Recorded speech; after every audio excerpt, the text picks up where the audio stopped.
Eles são muito pequenos, mas suas aplicações e benefícios para o nosso mundo hoje são imensos. Serão ainda maiores no futuro. Nina ganhou um anel de diamante de Davi. O diamante que ele deu para ela mede 3 milímetros, mas ele disse que seu amor é do tamanho da lua. Ela diz que não liga para o diamante, mas o que mais importa é o que vem de dentro. Dentro, na composição do diamante, está o elemento químico carbono. O carbono é a base da vida no nosso planeta. Sem o carbono não seria possível o amor. Sem o amor, não existiria a ciência. O diamante e o grafite, usado no lápis de Davi, são formados unicamente por átomos de carbono. Nos últimos anos, foram produzidos novos tipos de materiais formados por átomos de carbono, chamados nanomateriais de carbono. Nina e Davi decidiram passar a lua de mel em Foz do Iguaçu. Foz do Iguaçu é um dos patrimônios naturais da humanidade, mas isso não vem ao caso. Durante a viagem, Nina explica para Davi o significado de nano. Ela dizia que as coisas microscópicas têm tamanhos de aproximadamente 1 micrômetro, que corresponde a 1 metro dividido por 1 milhão. Mas existem coisas ainda 1000 vezes menores do que as microscópicas. Para se ter uma ideia, o diamante que Nina ganhou de Davi é 1 bilhão de vezes menor que a Lua. Assim como 1 nanômetro é 1 bilhão de vezes menor que 1 metro. Um exemplo de nanomaterial de carbono é o chamado grafeno. O grafeno é uma folha formada por átomos de carbono, com apenas um átomo de espessura. Existem também os nanotubos, que correspondem a uma folha de grafeno enrolada em forma de tubo. Os nanotubos têm diâmetros de aproximadamente 1 nanômetro e são 100 mil vezes mais finos do que um fio de cabelo.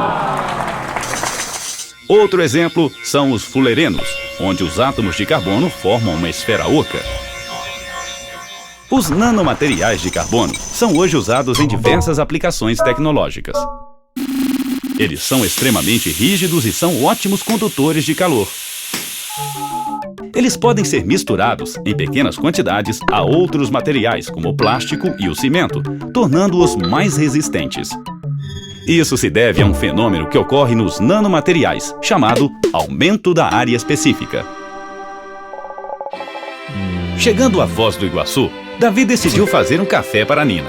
Ele não sabia fazer café, mas sabia o quanto Nina gostava de café. Davi colocou os grãos inteiros de café no filtro e o café ficou muito fraco.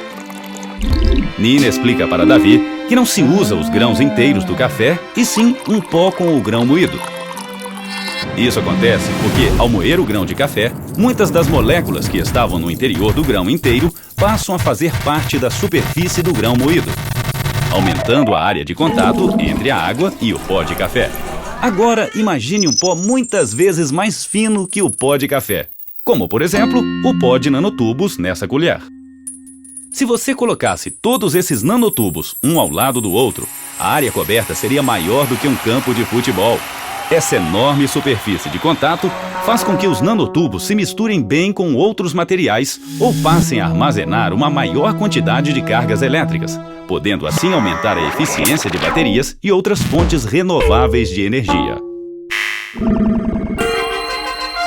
Dependendo do diâmetro, os nanotubos podem ter o comportamento de um isolante ou de um condutor de eletricidade. Isso se deve a outro efeito que ocorre nos nanomateriais, o chamado confinamento quântico. É possível entender esse efeito vendo Davi tocando seu violão. Quando ele muda a posição do seu dedo, ele altera o tamanho da onda na corda, mudando a nota musical. Segundo a física quântica, quando os elétrons estão confinados em uma nanopartícula, como, por exemplo, nessa caixinha, eles passam a se comportar como as ondas estacionárias de uma corda de violão. Se a caixinha nanométrica for ainda menor, o comprimento de onda dos elétrons diminui e a separação entre os níveis de energia aumenta. Assim, a variação do tamanho de um nanomaterial modifica suas propriedades ópticas e eletrônicas. O confinamento quântico e as fantásticas propriedades eletrônicas dos nanotubos e grafeno serão usados futuramente em circuitos eletrônicos muito menores, mais rápidos e mais eficientes do que os atuais. Na medicina, os nanomateriais de carbono serão usados para o desenvolvimento de vacinas e novos tipos de medicamentos e terapias. Novas aplicações, que ainda não sabemos quais são, serão reveladas, possibilitando um mundo melhor para as futuras gerações. No final dessa história, Nina disse alguma coisa muito importante para Davi. Nina contou que estava grávida e que o bebê já tinha o tamanho de uma cabecinha de alfinete. Davi disse para Nina que mesmo o bebê sendo tão pequeno, seu amor por ele era maior do que qualquer coisa que ela pudesse imaginar. Davi sentiu que aquele momento era um dos mais felizes de sua vida.